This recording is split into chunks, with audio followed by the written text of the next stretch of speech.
Donc je me sers évidemment du web de manière professionnelle pour les emails et tout ce genre de choses sur lesquelles je passe beaucoup de temps. Aussi à titre professionnel, je suis responsable d'un master à distance, donc qui consiste à proposer des enseignements sous forme de captation vidéo pour les étudiants, donc à la fois l'organisation du master et le contact avec les étudiants se fait sur internet, de sorte qu'une partie importante de mes activités professionnelles, en tout cas dans leur plan d'administration et d'organisation de l'enseignement, se fait sur internet.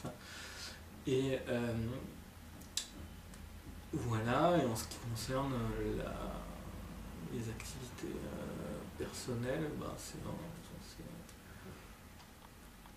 comme sans grande originalité, je pense, comme beaucoup de gens, c'est un des médias privilégiés pour l'accès à la culture, quoi. Je fais partie des... j'ai pas de télévision, je loue pas de DVD, donc la grande partie de ma consommation culturelle se fait sur internet.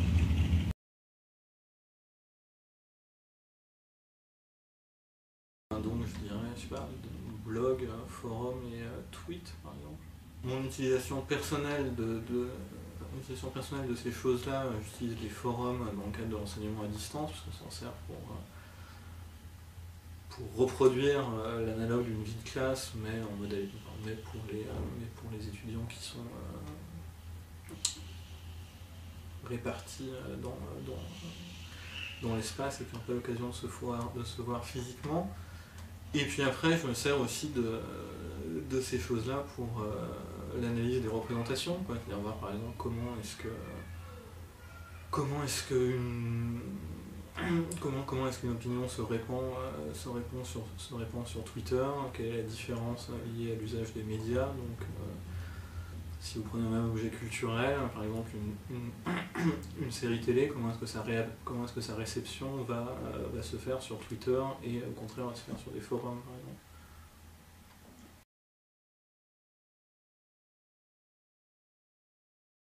Trois espaces en ligne de démat que j'utilise.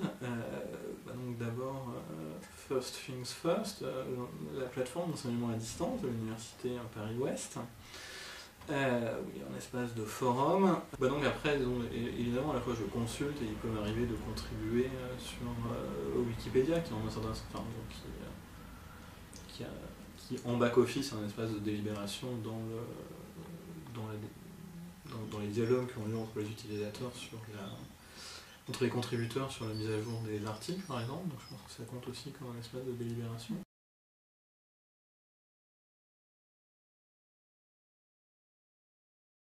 Il y a des éléments caractéristiques de la délibération en ligne qui sont la réduction des signaux non-verbaux, puisqu'on n'a pas un interlocuteur en face de soi, donc on ne sait pas quelle tête il est en train de faire, s'il est en train de faire un sourire ou une grimace, et d'autre part, pas systématiquement, mais souvent on ne connaît pas l'identité de son interlocuteur, c'est-à-dire typiquement sur un forum on parle à Schtroumpf 23 et pas à quelqu'un dont on connaît l'identité et la position sociale.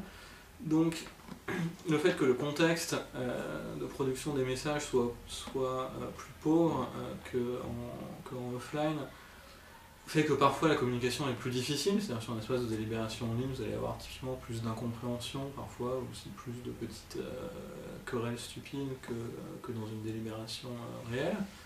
Donc ça c'est les inconvénients du online. Et après le grand avantage du online, c'est aussi que ces mêmes éléments de contexte, c'est aussi des choses qui s'opposent à la rationalité des débats, simplement parce que le fait qu'une opinion soit émise par quelqu'un qui a une identité particulière, ça tend à valoriser ou à dévaloriser l'opinion. Et de la même manière, le contexte d'émission, les signaux non-verbaux conduisent les gens qui débattent à se focaliser sur d'autres choses que sur la valeur des arguments, quoi. Donc il y a aussi une vertu de rationalisation des débats liés à l'usage du online, pardon. Donc ma position personnelle là-dessus, c'est qu'en fait ça favorise la rationalité des débats.